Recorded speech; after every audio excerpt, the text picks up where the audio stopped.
Hello, welcome back to All For United WSC. Apologies for that. We are expecting one more. Rachel, bless her, is trying to join. Tried every manner of things to get it working, but she's not with us just yet. So hopefully, fingers crossed, she's able to join us while we are live. So apologies for being a little bit late, but you guys don't mind. Barry was entertaining you with all the important questions in the chat. So if anyone's got the answer to that, throw it in there while we're live. Oh, someone already has. Sport is straight in there. That's a lot of wood. But there we go. Yeah, but how much is a lot? Oh, yeah. Of course, Barry's response. Of course he is. There's no way I'd put that in there. But there we are. Exactly. Everyone knew it was you, Barry. Didn't even need to say anything. My reputation precedes me. But Abby, thanks for joining us as well. All the way over, another American on the show, which is great to see as well. Firstly, how are you doing? And tell us a little bit about how you kind of got into following Spurs. I know you do your own podcast and things as well. If you want to talk a little bit about that and how you got into all of that as well. Yeah, thanks for having me. First of all, this is very exciting for me. Let's see. Yeah, I got into following Spurs in general when I was in grad school, maybe about 5-6 years ago now. I just needed a coping mechanism, and Spurs were the team I had to follow. I don't have that much more of an explanation than that. I liked the chaos. I grew up playing soccer, so I pretty quickly was like, oh, I found out there's a women's team. Obviously, to me, that is the same team. I'm going to follow the women's team. And then, yeah, it kind of just went from there. About a year ago, I started writing articles over on Cartilage Free Captain. And it was actually Rachel, who was supposed to be joining us, that sort of collected a bunch of us all together to make the fan podcast. And that's how N17 Women started. We're out there making podcasts. It's been pretty fun. That's it. It certainly is. Well, that's why we do it as well, just for the fun of it as well. Ellie Strain, Americans rule. USA. Don't know about that, but yes, welcome to the show. Can I just take a moment? I'm sorry, I've had to write my first thing down, and we're only on the introduction. A coping mechanism, and you went Spurs. I mean, there's not many people over on this side of the ponds that would tell us it's a team that's particularly well known for being stable and helpful to mental health. I would think because they've got a bit of a dodgy chairman, ain't you? Yeah. It doesn't always go the way we want it to go. I'm going to be honest with you. I thought about going United, but it was the Mourinho final season, and it wasn't looking good to me. So I went Spurs. That's fair enough. As we will get on to as well, there's going to obviously be a lot of Spurs fans there, a lot of United fans there, over 30,000, which we'll get into in a little bit. So yeah, get what you commented. We're going to have the usual questions that we usually go through on previews and things like that. And anything else, John Fry's already put a comment in saying he's got a question for us, but he's not expanded on it just yet. So yeah, if you want to drop that in, John, at some point, we'll make sure we get to that. But Abby, I want to start with you. We asked this to every kind of opposition fan that we have on. How would you sum up Spurs' season so far? Because it's not been, from an outside looking at it, it's not been ideal. Certainly not been the season that I don't think a lot of fans expected Spurs to have. But what do you think, watching the team week in, week out, the kind of season that you've had so far? I would call it, first of all, an injury crisis. Because the first half of our season was so many injuries all the time. Like basically all of our attackers were injured at one point or another. The second thing I would call it is probably a wake-up call. I think we weren't by the end of the transfer window, we were kind of questioning whether we had done enough to improve. And some people were even questioning whether we'd done enough to either maintain our level. And it became clear pretty quickly that we had not. And so it's interesting now because we've basically felt this way since maybe the second or third game in the season, when it became clear that some of the big concerning things we saw during preseason were actually going to be major concerns throughout the season. Now that we're sort of having this turning point where we've brought in some really good signings, it seems like the rest of the league is waking up and noticing that Spurs are bad. But this is not news to us. We have been having a wake-up call of the season basically from the moment preseason kicked off. So I'm hopeful that wake up call has been answered. It sure looks like it has based on the stuff we did in January. But unfortunately, now we have this really tough schedule of Chelsea twice, United. We're gonna have Arsenal and City and whoever else, like all the worst teams at the worst time, or rather, the best teams at the worst time. I was going to say you played Chelsea a lot this. Oh no, Barry, I am lagging to get off. Here we go again. Right, well, another problem from my side. So Barry, you take over for just a second while I have a look to see what's going on. It's all right, mate. You weren't too bad. It was only a minor lag. But I mean, it hasn't been the best of starts, has it? I mean, when you look at the form guide, your 5 games in the league so far, the last 5 games have been losses. Only 3 wins all season. Closer to the relegation zone than you are to 6. I know you've mentioned a little bit about the injuries, but this must be a bit of a surprise to you because, like, perennially you've been up there, top half of the table, and you haven't had a huge change in personnel. But what else can you put your finger on that one? Because it's not, under any sense, something that we'd have expected to see from Spurs this season. I think it's been a really under the radar change in personnel. We lost our two of our 3 best players to ACLs last year, in Rhea Percival and Kit Graham, and they're still not back. Kit was one of our most creative players, if not our most creative player. Rhea was just a real smasher of a midfielder, but also with a goal threat. And she helped a lot with ball progression. So that was 2 players we don't have and won't have for most of this season. We also lost our defensive midfielder, Maeva Clemaran, she wanted to go be an architect. So she's playing in Switzerland now. And that was a really unfortunate loss because last season we struggled to finish, but this season we're struggling to create chances at all. And a lot of that is we just don't have the passing in our midfield anymore. And we were hopeful that the players we had could replace her, but it became clear early on in the season that was not going to be the case. And then, as you guys well know, you also got Rachel Williams from us, and we knew that was going to be a huge loss. The ball would just stick to her up top, and that was something given that we weren't scoring, we really needed someone that could hold the ball up top. And the striker we brought in, Nicola Karcheska, she's been good in the moments she's been on the field for us, but she was injured the first half of the season, and we just were playing without a striker. So even though we didn't lose any big names per se, the players we did lose really, really hurt us. And it was a concern going in, but we thought that the players we picked up in the summer would at least help us maintain our level. And I think especially Maeva, Rhea, Kit, and Rachel, without them, we've just struggled to maintain the same level. Absolutely. So for those that are wondering, Connor hasn't just left us. He's gone to restart his computer. There seems to be problems happening everywhere. There's a bit of gremlins running through it at the moment. It's just Abby and me, fingers crossed and touching wood that we maintain. But we can say that our other guest has managed to arrive. So I'm going to push the button and see what happens. Hopefully, there she is. Hello, Rachel. Can you hear us?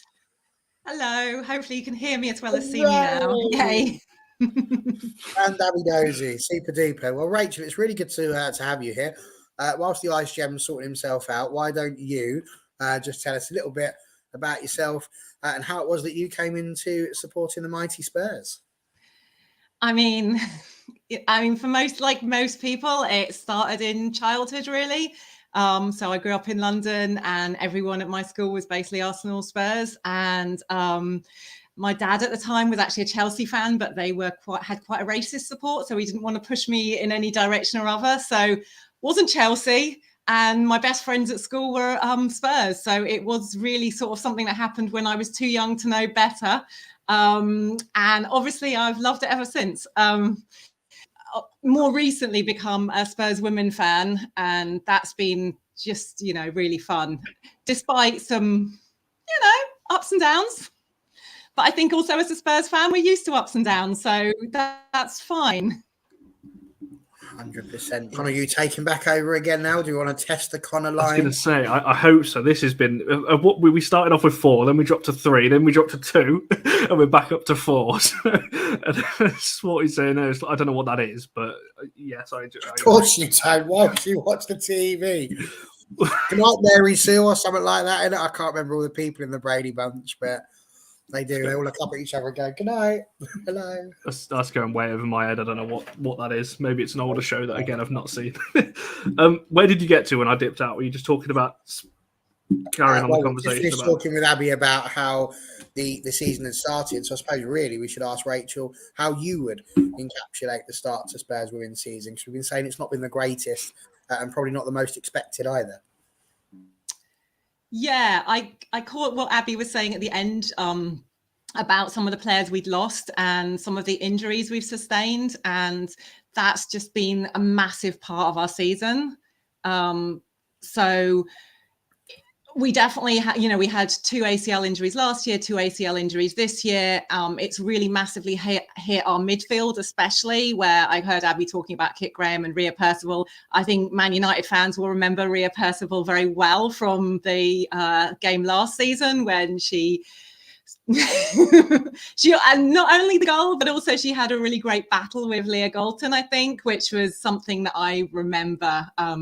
So she hasn't been playing for us. And as Abby was saying, Maeva is out. And one of the questions we had over the summer was, are we going to recruit goal scorers? Are we going to recruit people to replace a lot of our midfield?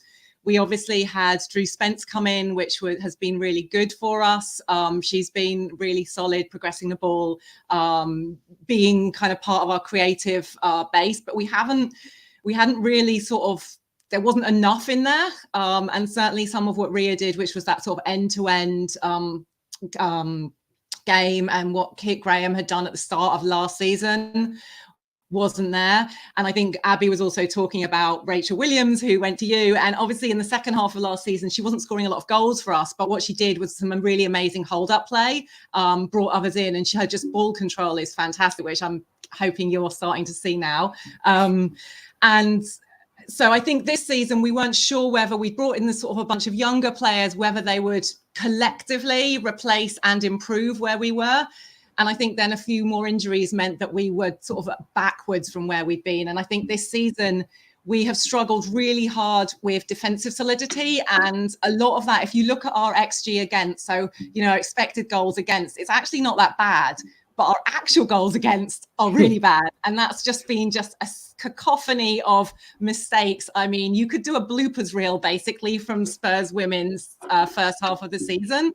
And so one of the big things is to try and reduce that. But obviously one of the ways you reduce that is you hold the ball up a bit more and we go down the other end. And that was the point of the Beth England signing, the Mana Iwabuchi signing is just, and I think we've started to see that. But at the same time, we've actually had, the last 6, I'm sure people have already got that we're on a 6-game losing streak. The real nadir of that was Everton. It was interesting because we had 2 games rearranged this season, the one against you guys and the one against Everton. And the one against you, took like forever to rearrange. It was fanfare. It's like this big stadium thing. The one against Everton got rearranged within like a week it was a Wednesday night during like the snowfall. And it was also during the rail strikes and the semi-finals of the Men's World Cup. There was like 100 people there. It was the most miserable night this season. That there was like mistakes. We had a red card. We had one of our players got a long-term injury. I mean, it was kind of like the fan base was devolving into hysteria because it was that bad. So on the one hand, we haven't like had a massive uplift since then in terms of goals, in terms of wins, but we have actually had a really big form improvement over the last few games. And so I think Abby might have said this already, we're kind of more optimistic now than if you'd have talked to us certainly in December, when I would have struggled to find positives to talk about. Nicola is one of them. Yeah, so there are some things there. There's not that the team aren't trying hard. It's just that, yeah. Yeah, and to that point, it's been really difficult for us to get any sort of momentum because that Everton game was originally supposed to come after the Brighton game, which we won 8-0, and we were, hoping to build a little momentum going into some tougher fixtures, and then it was canceled. And it's just been a bunch of that this season, like injuries, cancellations, bad luck. Yeah, I think you mentioned, obviously, Percival there. I said before we went lower, I might just said it on here, that until we drew to West Ham later in the season where our Champions League hopes were kind of officially ended, that Spurs 1-0 was one of the worst moments I've had in a football stadium. There was about 10 of us in a row. We just kind of just sat there with scarf in hand, just didn't really want to move. So, yeah, thanks for bringing that back up. I knew that would come back up at some point because that was the last time we played you away, albeit obviously in a different stadium to the one Sunday. But Barry, just before we go back to Spurs, obviously there's plenty of players to talk about, obviously with the January window that Spurs had, but from a United point of view, everything that you just heard there, obviously it doesn't. Spurs are a bit more optimistic. I messaged a Spurs fan earlier who said, I bet you're really confident for this weekend. I'm weirdly not. I don't know why. I'm actually really worried that we're going to drop more points on Sunday, and I don't know why. Whether that's because of Spurs, obviously they're not bad. So how are you kind of feeling going into it? Are you quite confident that we should get the job done and a comfortable win, or are you a little bit siding towards how I'm feeling and a little bit concerned? Connor, if this carries on, mate, then the AFU logo is going to be comedy and tragedy, with your face being tragedy and my face being comedy. Come on now. How can you be this? It's unreal. Obviously, you missed a bit where I said to Abby that actually Spurs are closer to the relegation zone than they are to the team 2 places above them. They're on 22 goals conceded. We've just heard 6 games without a win. Not just even without a win, without a point.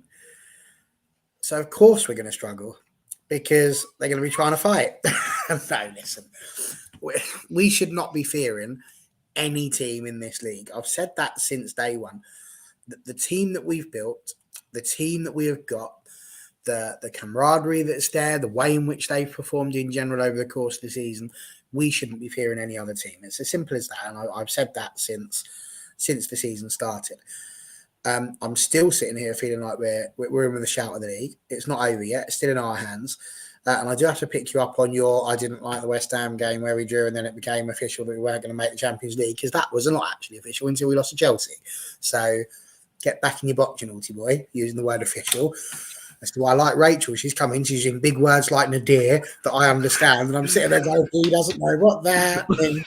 And I do. So for you, Connor, it's great. So you just sit in your little box there and you ask the questions. But no, we really shouldn't be worried. We shouldn't be, because we've got a team that's good. The problem that we've got, I mean, Beth England has obviously made a big deal. I mean, we're trying to count that. It was about 37 transfers that Spurs actually made during the transfer window. There's quite a few names being bandied about. But I feel, we shouldn't be worried. We shouldn't be worried. Do we need to be cautious? Absolutely, because you are careful with every single team you play. And we know that Marc Skinner takes it. Hello? Sorry, I'm in the car.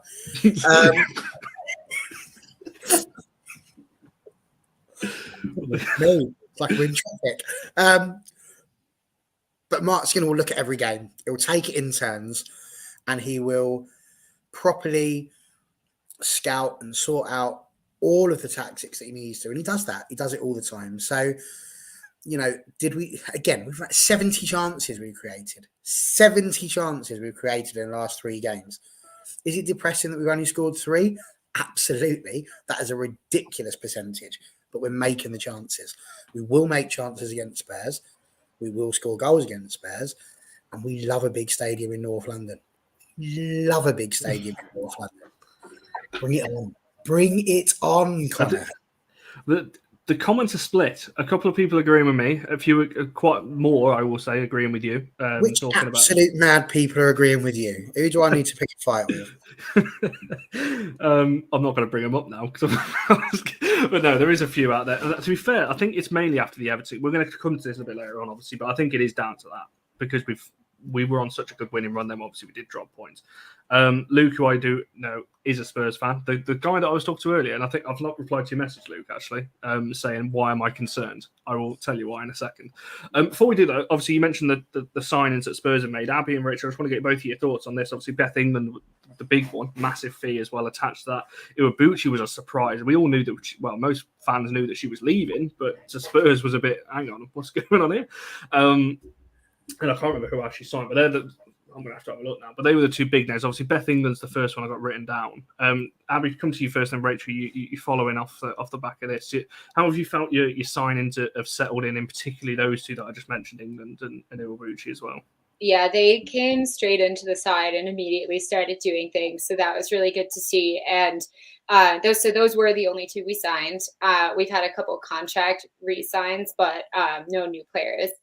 And they've just been great. And you can really tell, even on the television, that they're the kind of players who make everyone around them better. You can tell that they're like really invested in communicating things they notice wrong all across the pitch to their teammates, like in training and continually improving. Beth is just incredible. I've wanted her for a long time. It was like a running joke because we were linked to her last summer, and I jokingly kept saying we were going to get her. We were still going to sign her. And then we did, and it was quite a surprise to me. And same with Mana. I was like, we cannot let her go to like West Ham, or I can't even remember who else she was linked to, but I was like, that would be one of the worst things we could do for our league position is let her go to one of the other teams around us. But we signed her, and she's been really great linking stuff up, sort of the vision she has and telling, directing play and passing. And she has like these amazing little creative moments, and it's just been really nice to see. Yeah. So I'm pretty happy with that. I think I would have maybe liked to see a fullback or a defensive midfielder come in, but I didn't see any names going around that really made sense to me. So I'm kind of okay with the fact that we didn't. And the impact that both of those signings have made since coming in has just been phenomenal. And Rachel, do you kind of echo that on those players in particular? Yeah, I mean, everything Abby said, it's, if you look at, we hadn't scored against a WSL team since we won 8-0 at Brighton, just to be, our crazy season. And then they come in and we've scored in every game. And that's, including games against Chelsea and against Aston Villa. So all of a sudden, our ability to find the net is just transformed. And I am really confident. I'm actually the one thing, I don't know if we're going to win.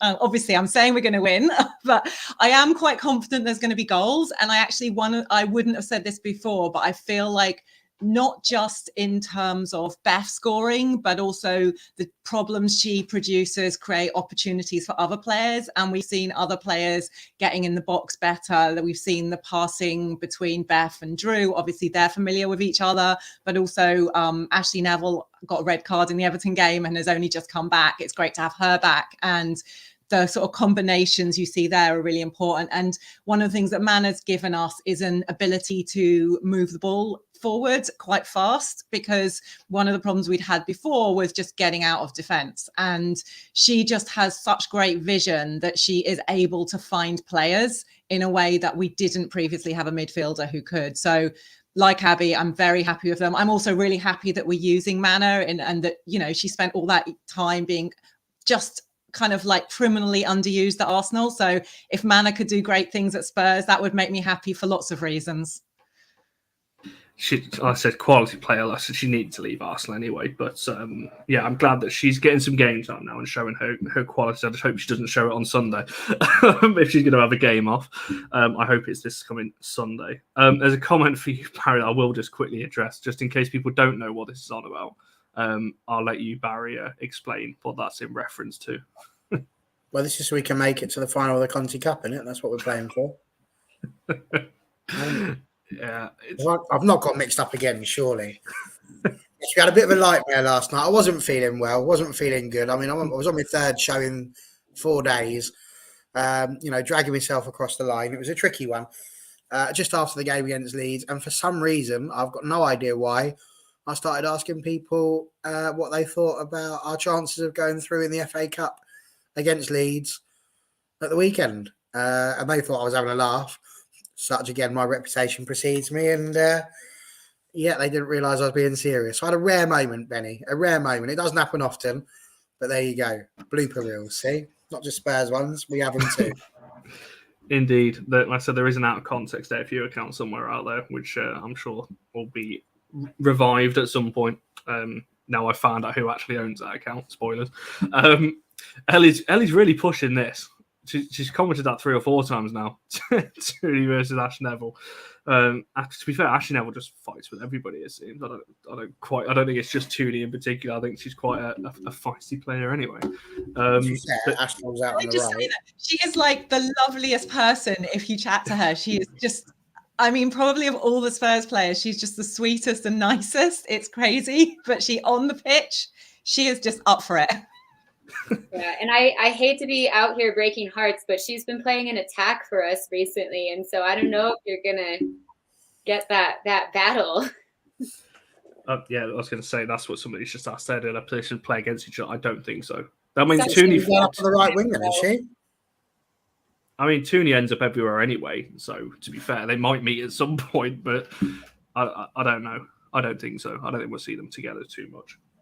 Yeah, when she gets played on the left wing, she cuts inside a lot. When she's on the right wing, she stays on the wing a little bit more. Yeah, and then she plays left and right back, full back, wing back.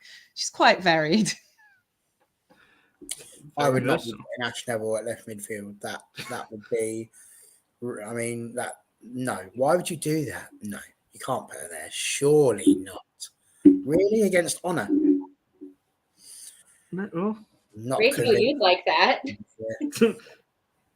Well, potentially, if it's working for Spurs, you don't change it, as you all say. Is it working for Spurs? They just sat there. I know you've just had England back and they've scored a few in January now. But it made me go back to the league because you mentioned that 8-0 against Brighton. That means that in the other 9 games they've played in the league, they've scored 4 goals. So they need it. It's obvious. But my goodness. Been playing for many of those games without a striker. So that hurts us a lot. I mean, it's 6 goals. It's 6 goals now since the Chelsea game last weekend. Correct. So we had scored 3 goals before that. We hadn't kept there's only, yes. So there, we've doubled our, we've got 3 goals since Christmas and we'd only got 3 other than the Brighton game pre-Christmas. So yeah. It's good, but I mean the 5 are from a championship side. I mean, we've just got to throw that out there. It was beating the Lionesses, who granted are top of the championship, looking like they're on their way. But bit of confidence there. I don't, like I said, if it's working, I don't know, but there we are. That's a question for another time. The question I want to move to before we look at certain players on the pitch, and I will come to my usual preview question that I like to throw out there at half time, which will be in about a couple of minutes' time. But just briefly on the stadium, obviously it's over 30,000. Someone did ask earlier how many people are looking to attend, and somebody didn't follow it up by saying how many are expected to be United. United are taking a really big away following.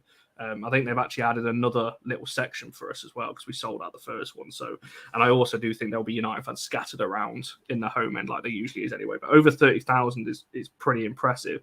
Barry, for yourself, do you think that plays into our favour a little bit more because of the amount of? I know Tottenham have had their fair share, obviously playing at the Emirates and the like of. But do you think, obviously, particularly with our players as well, playing on these bigger stages, obviously the Euros and all these kinds of things, and we do seem to perform better on these bigger pitches, obviously at Old Trafford, at the Etihad, we played really well. At the Emirates, we played well. These bigger pitches seem to suit us. Do you think that could play a little bit of a factor in the fact we've got, potentially 2,000, 3,000, 4,000 in and away end as well? Absolutely.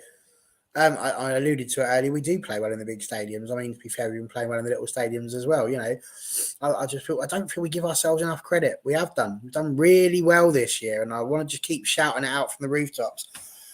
Because there's far too many people and far too many voices out there that make it sound like the world's going to hell in a handcart. And, we're still second. Everybody was second.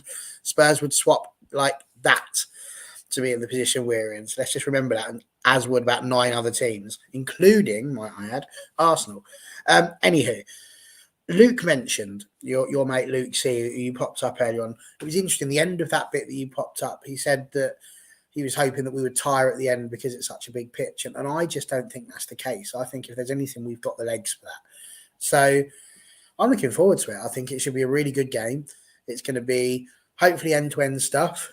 But we've got, shall we say, an emerging attack against the most solid defence in the league. So it's going to be a tricky one for them to try and penetrate. But equally, we've got at the moment what we might call a rather impotent attack, despite having the chances. So it's going to be really interesting to see how those things play out. I think on a bigger pitch, you just get more space. And we've got players that do that Hollywood pass. We know Ella Toon's going to be doing that. We know that we've got players that can play good passes. We know that we love to run in behind. Trying to give people like Russo and Galton and Garcia the space to be running into. It's a dangerous thing to do. So, I feel like we've got a fantastic opportunity again to go into a big stadium, loads of people shouting and screaming. It's going to be a fantastic atmosphere, I'm sure. And I think that we just need to sit there and be positive until the game's over. There's nothing wrong with that. It's not a case of trying to be cocky or arrogant or any of those things. We just need to sit there and realise we are doing well. If our attack does well, fantastic. If our defence does the job it normally does, fantastic. The pitch that you're playing on at WSL level really is irrelevant. It's all made of grass. It's all good. Generally, it's just how big the pitch is and what you tend to do with it. It's going to be the same for both teams. It really will. In the most ridiculous thing that I'm ever going to say, come down to who can put the ball in the net the most times. And that's just a different issue for both teams. For one, it's because they're not scoring as well as we have been. For the other, it's because they've got to get past the meanest defence in the league, plus Mary Earps, who'll probably give you a slap if you do. So, Well, that as well, that'll be quite interesting to see. I left this comment on screen because I think that is very impressive. Obviously the men's side are also away on the same, obviously Sunday at Leeds. Similar kickoff time as well. I think that's a 2:00 kickoff as well. I know the women's game is 2 hours earlier, but you're not getting from North London to Leeds, or even try and find a place to watch the game after that. So the fact that we've sold that out is massively impressive. And like I said, there'll be more fans dotted around the stadium as well. I'll come to you both on this one then, but Rachel, I'll just come to you first briefly. Are you going on Sunday, just out of interest, before I ask this question? Yes, I am. Yes. You are? Right. Okay. I'll ask you both this question anyway, but Rachel, for yourself, do you think that more games should be held, obviously, at the Tottenham Hotspur Stadium? Because, as a facility, if anyone's been there, it's one of the best stadiums in Europe. And I'm not in no shame to admit that, because it is. How do you think? Well, two questions really for the both of you. How do you think it will play? Do you think it will play any factor in the game? Added pressure, more fans, and that kind of thing. And also, do you hope to see more games like this being played at the bigger ground? I think it's a really complicated question. So first up, it's an amazing stadium. I love going to Tottenham Hotspur Stadium. It is, for lots of reasons, you've got a great view. It's very intense. The sound is amazing. And even things like the food is good. So it's a good stadium. It's nice to go to. The pitch is beautiful. The players say they like playing there. So yes, obviously, it's good that there's a big game there. I think in terms of what the impact of it is going to be, it's going to be a bit complicated. We had 2 games there last season, the first and the last of the season, and we won both of them, I think 1-0, but they were against, quite low-ranked teams. We've obviously, the biggest game we've ever had there in terms of crowd was back in 2019 when we had the North London derby there. So we haven't had massively well-attended games there since then. So this one's going to be interesting. There was obviously a lot of publicity about it before the start of the season. And so a lot of tickets sold. And I think that one of the issues we have as fans is the club has really put a lot of emphasis onto this game. And, when I was talking earlier about the Everton game and the lack of emphasis on rescheduling that, a lack of attention to fans' interest, to players' well-being, etc., it kind of just got dumped into the schedule. And so on the one hand, it's exciting to play at the big stadiums, but on the other hand, I think that Spurs as a club needs to put more attention into all of the games and thinking about how do you support all of the team, the team and also fans, season ticket holders, etc., to raise the game across the board. And we don't have a massive fandom at the moment at Brisbane Road.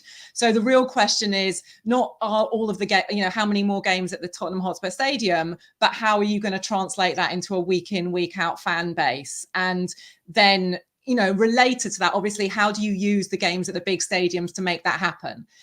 Obviously, in terms of the quality of the pitch, that's really important. We've talked a lot about, I'm sure you have too, about pitch quality this season. We've had games called off. Obviously, we've had two. We had a waterlogged pitch, then we had a frozen pitch. So, pitches has not been fantastic. The last few games, it's been a bit of a mud bath.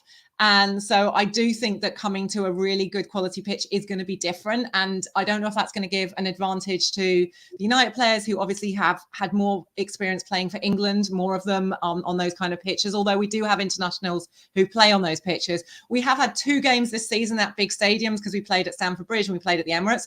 Don't want to remember either of those games, but the team do, because we have like a lot of London rivals who can get a big crowd out to watch them play Spurs, even if they don't think of us as massive competitors at the moment. We do get to play with big crowds more frequently than other teams, perhaps. So yeah, I can see either way in terms of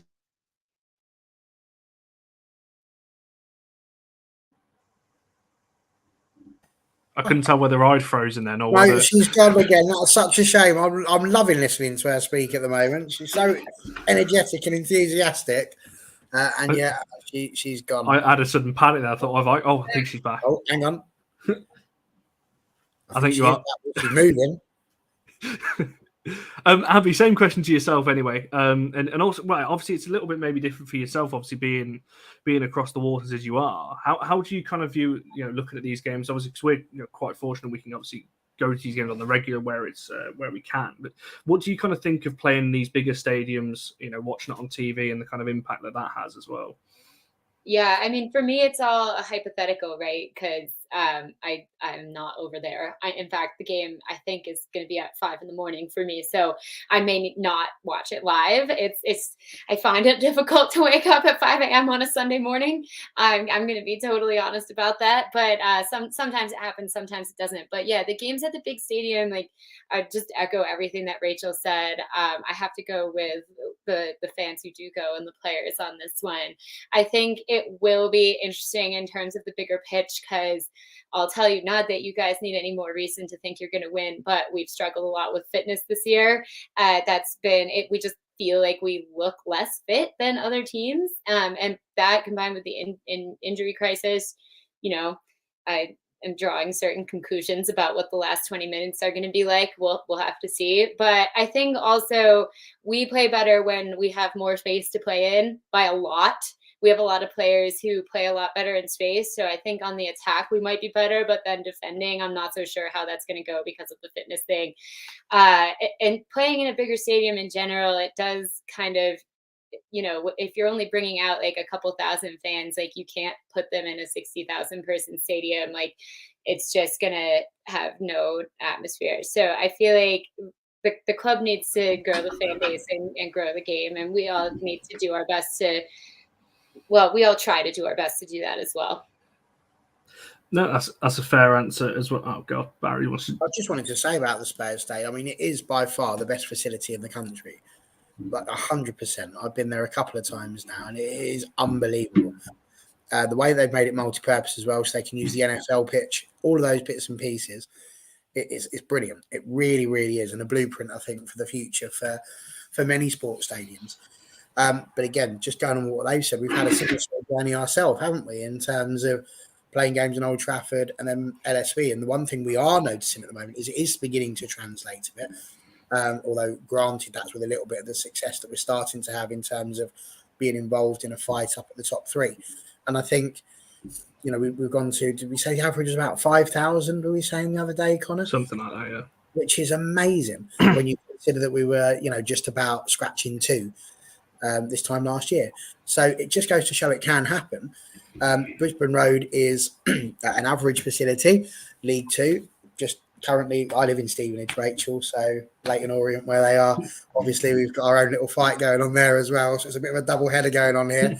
But yeah, they are not a bad side and not a bad ground.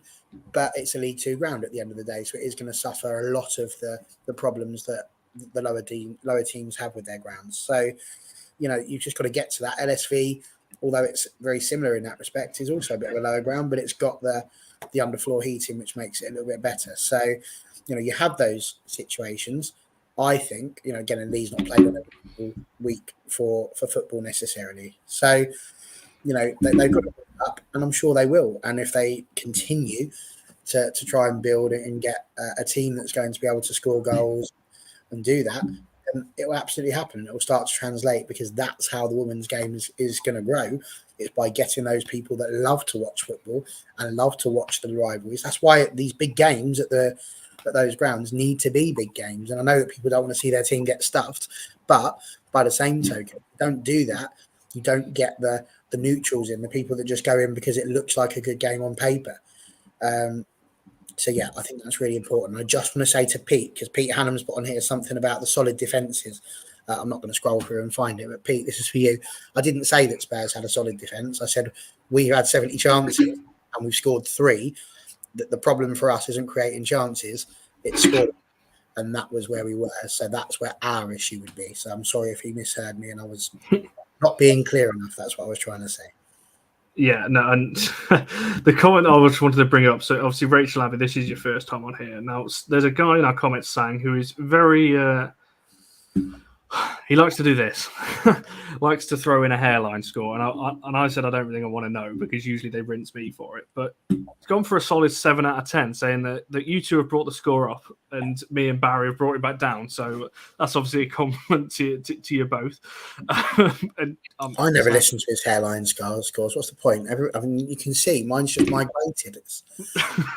You just need one to round them up to the ranch.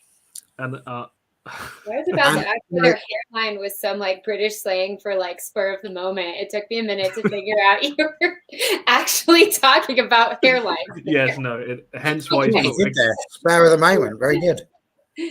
Oh yeah, but no, yeah, and that's why he's gone for Connors, whatever that is, because on Monday's show I got absolutely rinsed for that. And I do have to say, Benny, I mean, I know, look, we do love United, we do, and in terms of history and all of that sort of stuff, 100%. Old Trafford has got our hearts. It's got all of those things. But if you are talking, and you will say this, I know you will, when you start talking about the problems that we got with the Blazers, Old Trafford's in disrepair. It's not the stadium that it was. It needs fixing. It needs renovating. It needs rebuilding, some would say. So in terms of an actual facility, Spurs is the better ground. There's no getting away from that. But in terms of history, in terms of what's happened there, in terms of all of that, 100% Old Trafford will be the one all the time. But we can't sit here and try and pretend that Old Trafford is a better stadium with better facilities than Spurs at the moment. It's absolutely crazy. It definitely isn't. I'm sorry, that I wasn't going to bring it back up. Whether that comment's brilliant. You know what? That's the problem. When you get older, you start dribbling, and there it is. So it's terrible. I keep on spilling my pint. It's not good. Right, I get to the question, and I love asking these questions because I'm intrigued. I still haven't got my answer though. But Rachel and Abby, I'll come to you both first. So what I usually ask opposition fans, you can swap any United player into the Spurs starting 11, but they have to start. You can't pick someone that you're going to rotate in off the bench. So whoever you're picking, they have to start in your starting 11. Which player are you taking off us and replacing in your starting 11 from a Spurs side? I've still not picked a Spurs player because I'm not going to lie, there's not many that I think would get that would displace anyone in our starting 11. So I'm struggling a little bit from ours. I mean, I let the comments see from a United point of view who is dictating theirs, because I might just jump on the back of what someone. I already know my choices. Do you want me to say mine so at least have got a little bit of thinking time, since I've just sprung this upon them without any warning whatsoever? You horrible man. Mine were very simple. I thought of 2 potential. Now, obviously, the first thing that you said, Connor, was Iwabuchi. But we couldn't have her because she was on loan, you started to say there. But absolutely is a potential. But if we couldn't have that and I had to choose a player, the player that I would choose, and John Neville, ready yourself. If you're not John Neville, sorry, John. We do have a John I know Neville. you're going to say no, yeah. Sit yourself down. I would bring Amy Turner back to the club And then we've got another defender who I would have no problem starting at the back line if I had to do so. So that's who I would bring. If I wasn't allowed to bring Iwabuchi in. I was going to say that. Just looking down the squad, I thought, yeah, that's a shout actually. Rachel, for yourself, have you got a United player that you'd pick over anyone else to start for Spurs? That's funny because I almost was going to say like I love Ona and I would love to have her at Spurs, but obviously then that would mean Ash playing forward because I would never give up Ash.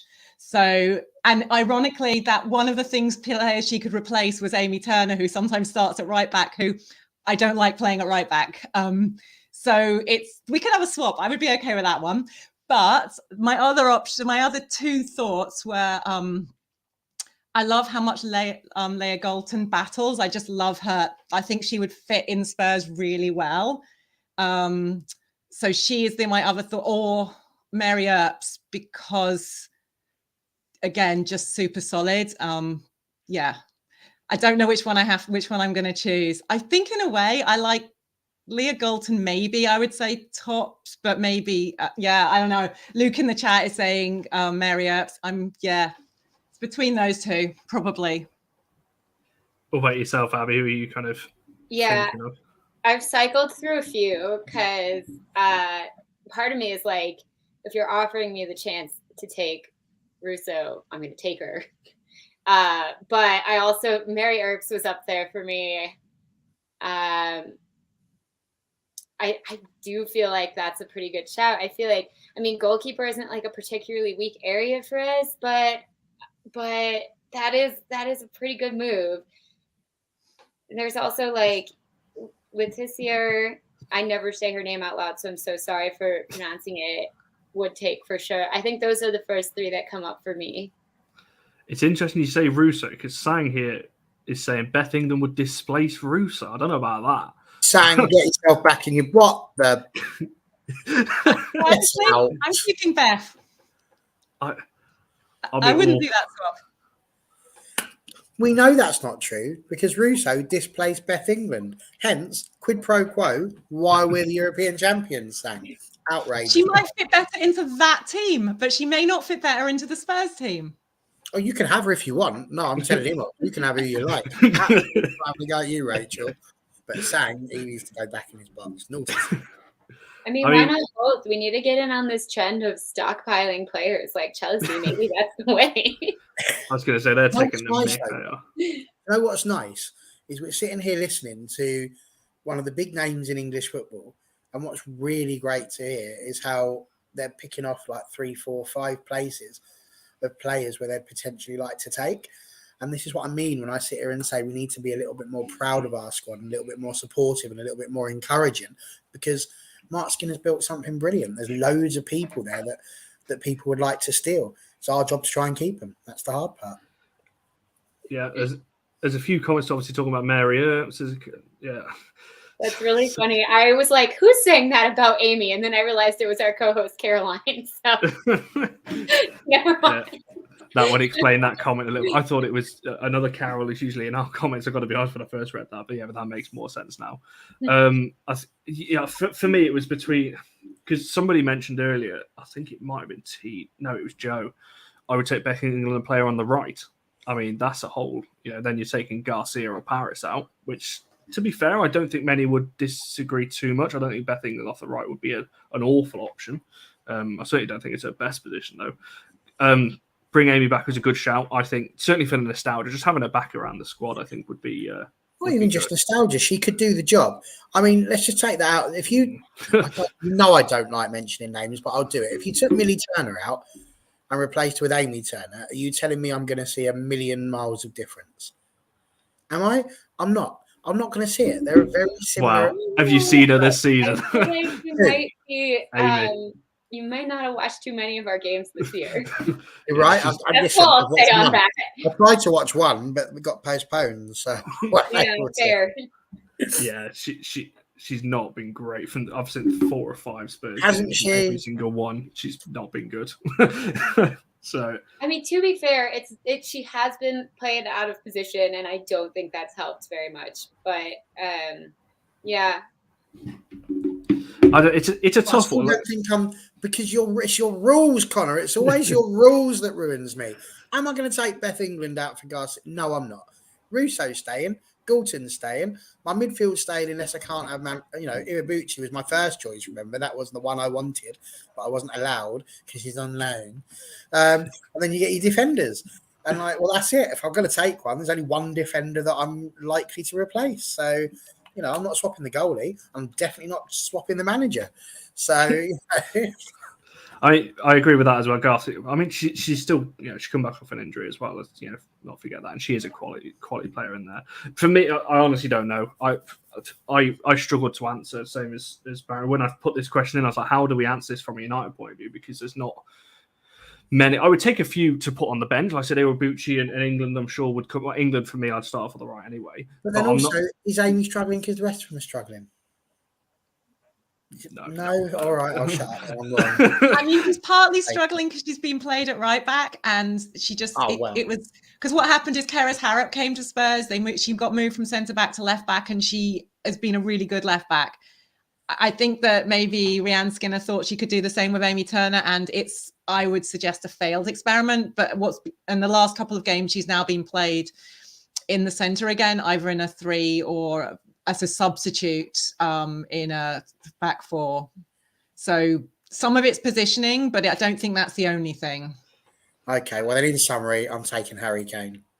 I mean, 100%, I would take every day. Oh, God. I knew this question would come up at some point. Yes! I was hoping somebody else would bring it up. Girls, I was not going to bring this in. I was not going to bring this up, right? This is a serious broadcast here, by the way.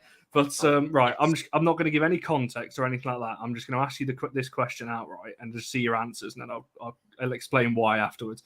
That question there: Do you use knives and forks to eat your burger, or do you use your hands? Use your hands, except for if it has a fried egg on top, then you cut it in half with a knife first, and then use your hands. Oh. Yeah, hands. I don't even have an except. Well done. You're both welcome back on the channel anytime you like. You wonderful human beings. I've been outvoted once again. So long story short, I eat every single type of burger possible, unless it's really small, with knives and forks, and get roasted for it every single time I come on here. So hence that question. And has Connor asked? Well, we have now. There we go. And everyone's going to agree. Hand, another L. Yeah. Anything else you want to throw in there? What? Where's Sarah? Sarah was in the comments earlier. Get her back. She agrees. Yeah, she's got very quiet. But there we are. We will find somebody. Whoever's on Monday, I'm going to ask them as well. I will find. I think you need to get a Canadian on the pod, and the reason why is because I briefly lived in Canada when I was a kid, and the other kids at school absolutely roasted me for eating pizza with my hands, which is like, you just like pick it up and eat it, right? So I'm thinking they might do something similar with the burger. So if you really want some support, you need to find a Canadian to come on here.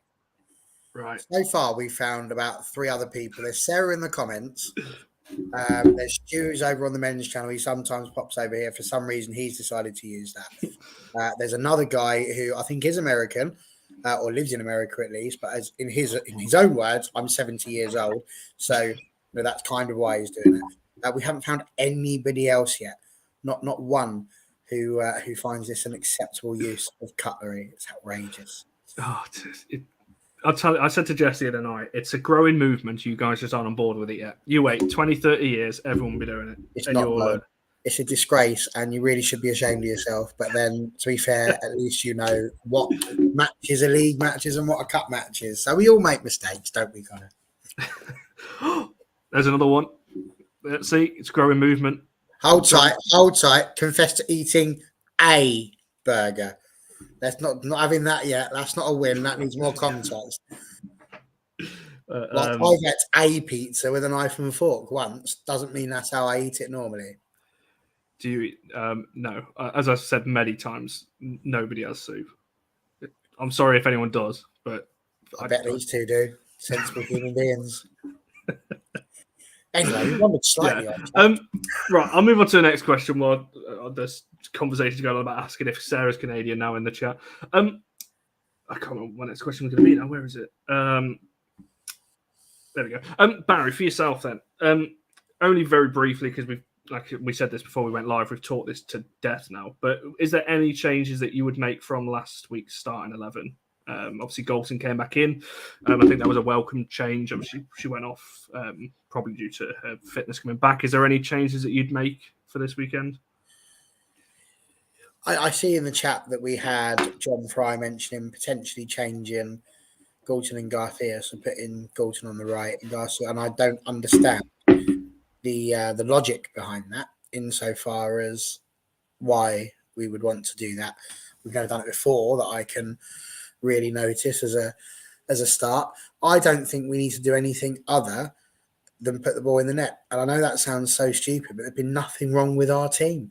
70 chances. I'll say it again. 70. We scored 3. Had we scored a mere 3 more, I think we're not having this conversation. So, no. We did this to death on Wednesday. There's going to be people that come in here. Some people are going to go, we should play Leon. They need to get over it. I'll be amazed if she pulls on the chat again the way that's going. So that's not happening. Galton goes on the left. Galton on the left, to be honest, is like eating a burger with your hands. So, that's where she needs to be. Stick her on the right. We're knife and forking it all of a sudden. I think there's no change. Russo, Garcia and Galton, they would be my 3.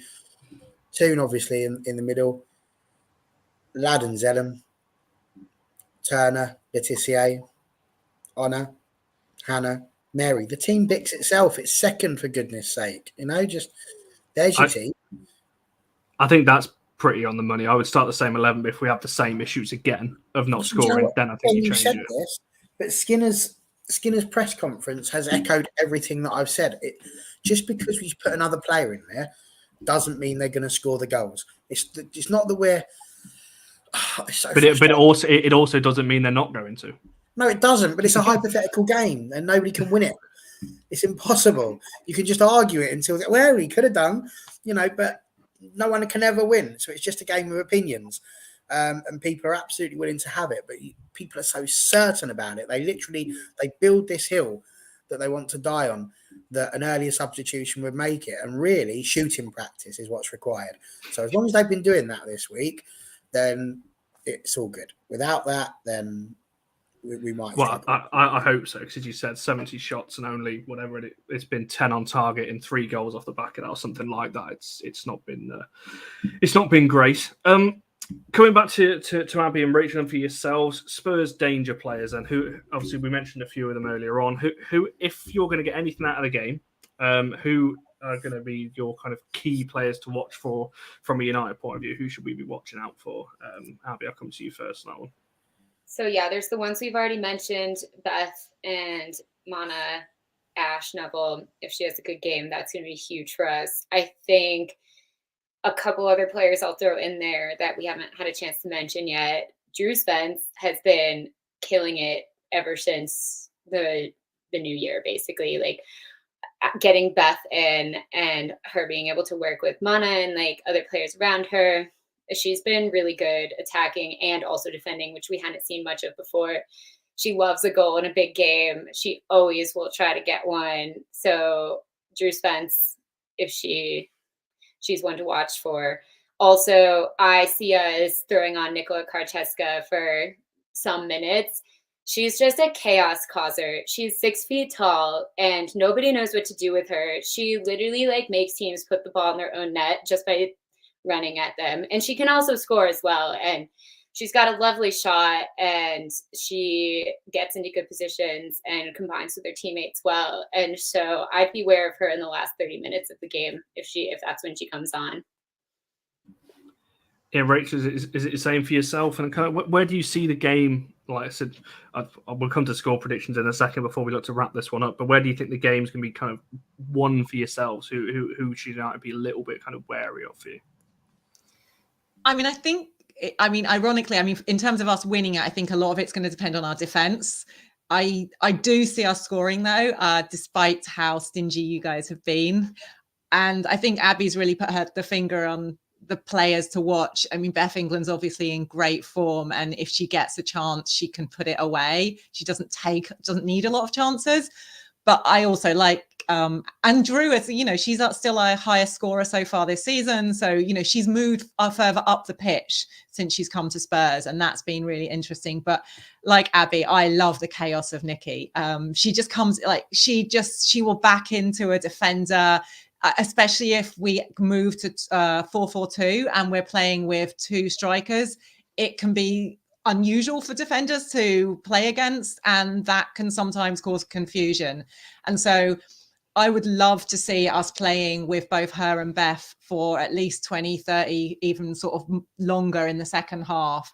And I think that could, especially if it's not how we started the game, produce some kind of, you know, some unexpected results. So I think that's where we might find things. It's an interesting point. I said loads of people putting their score predictions on already. A lot of people a bit concerned, like I said at the start of this, but there we are. Someone's just coming saying Tottenham aren't scoring. I mean, they may well do. You never know. Like, you know, as Barry just said a second ago, it's hypothetical. We don't know. You know, we could go out there and lose 3-0. We could go out there and win 7. You know, we really don't know. It comes by the weekend. Right, we'll go around and do score predictions then before we look to wrap this one up. Abby, start with yourself. What scoreline are you going, and who are your goal scorers if you got some goals in there as well? I've been feeling particularly bad about this game. I feel like we finally we're used to playing Chelsea. Like, we've played them 6 times in the last years. We don't come out looking scared of them anymore. I just think we're going to show you guys too much respect and not play our game, and I worry. That said, I don't want to go for a boring score prediction, so I'm going to go ahead and predict we're going to lose. It's going to be like 4-2. Like, there's going to be a lot of goals, and I think it's going to be tied 2-2 right up until the very end, and we're going to get our hearts broken.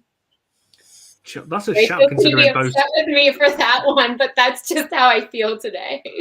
I mean, with both teams struggling to score a little bit, especially us right now, 4-2 would be quite a scoreline to see. I mean, obviously, as a United fan, I wouldn't be against it. We just need to win, in my opinion.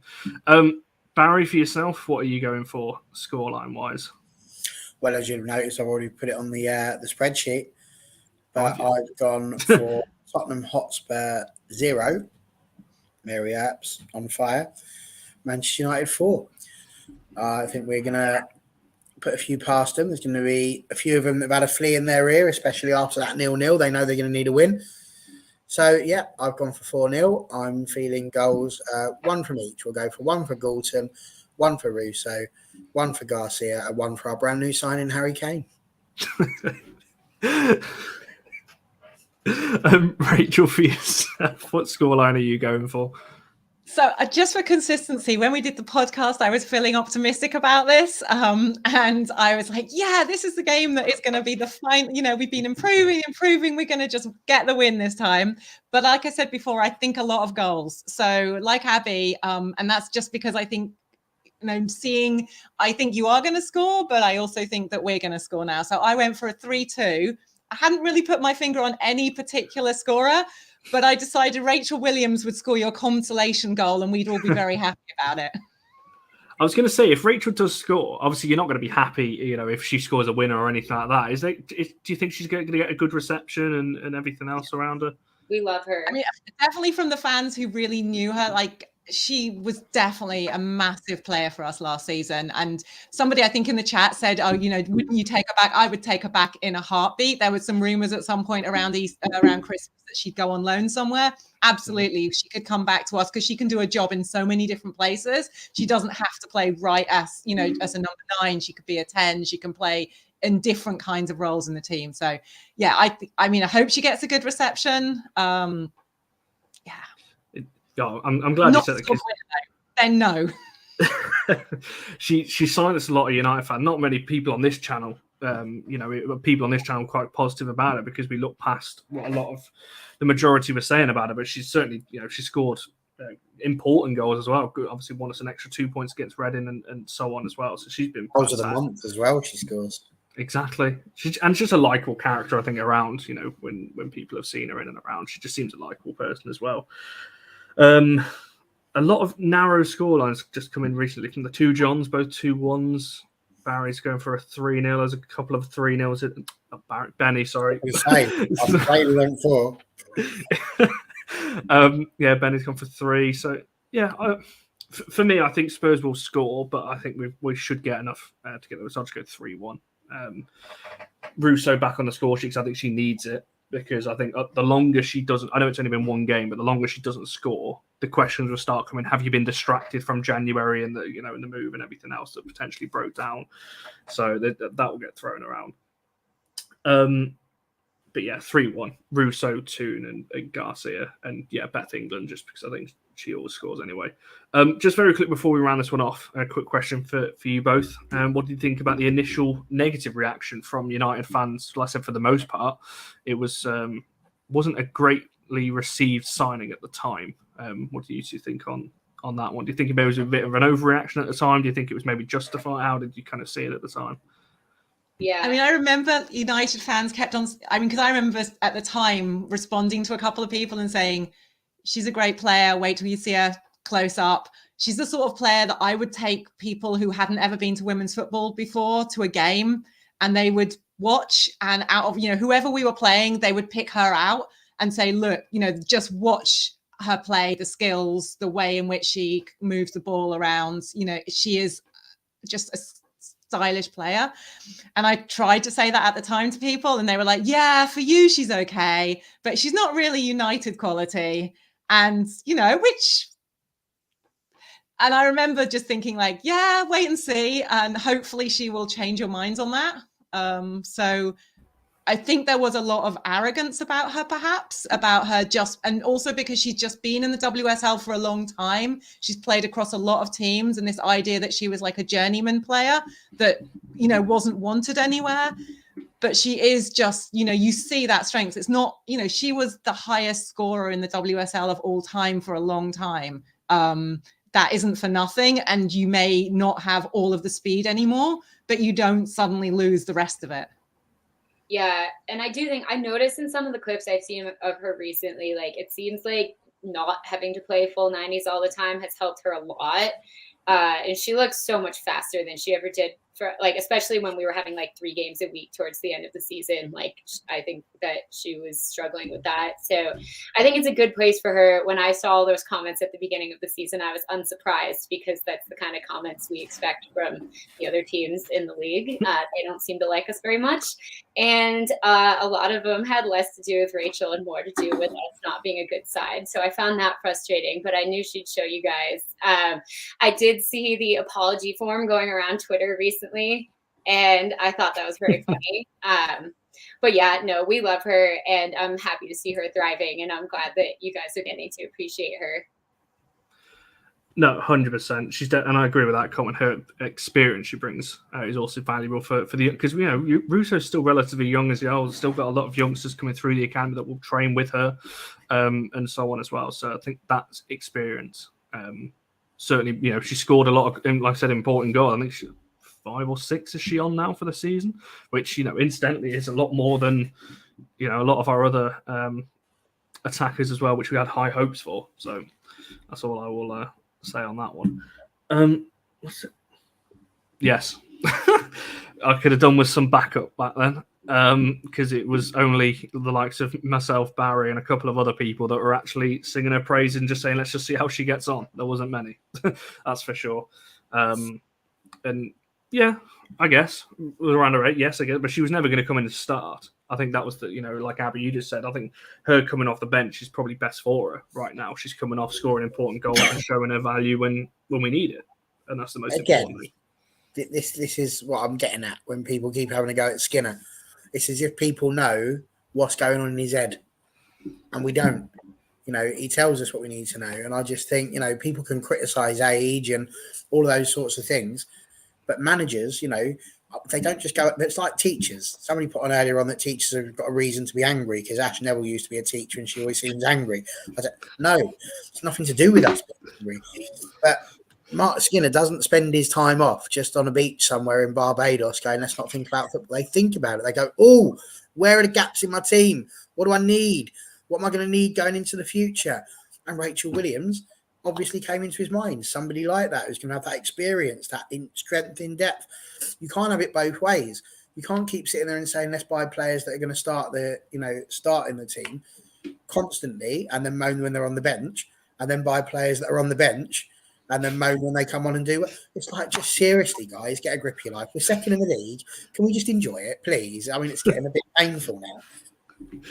I know you wouldn't think we're second, right? You really would you? I mean, honestly, it's like being in the car when the kids are going, are we nearly there yet?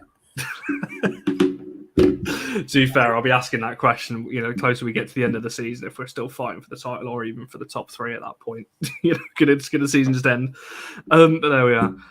Right, we'll wrap it up there. Abby, Rachel, thanks so much for coming on. I know you both do, obviously, your podcasts and things like that as well. So also, where can people find all of that, and also if they want to follow you as well and all those kinds of things? So the podcast is N17 Women.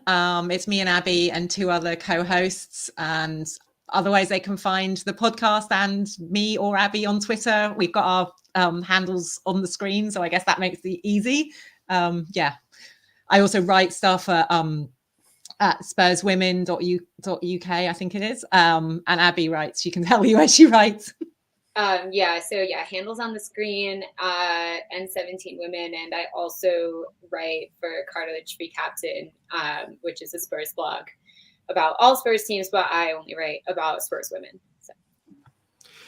So make sure you definitely go and check that out. I was listening to the first half of the podcast. I need to listen to the second half to see what you said in the second half of the one that went out yesterday, I think it was. So make sure you're doing that and following these 2 as well. You've been fantastic. Thanks for coming on. I love doing these previews because we actually get to hear some more about the opposition. And we keep them. I was going to say you speak better about our players than some of our own fans at the moment, but you've both been fantastic. So thanks for coming on, and obviously Barry, as ever, we will look forward to seeing you again on Monday. Which reminds us, obviously, we're back on Monday, 7:00 for the reaction show, and obviously there'll be match day stuff across obviously Twitter and Instagram and all those kinds of things as well. The men's channel will be live again on Sunday night, so make sure you check that out as well. Reviewing Leeds. Where hopefully we've got a better result than we did the other night as well.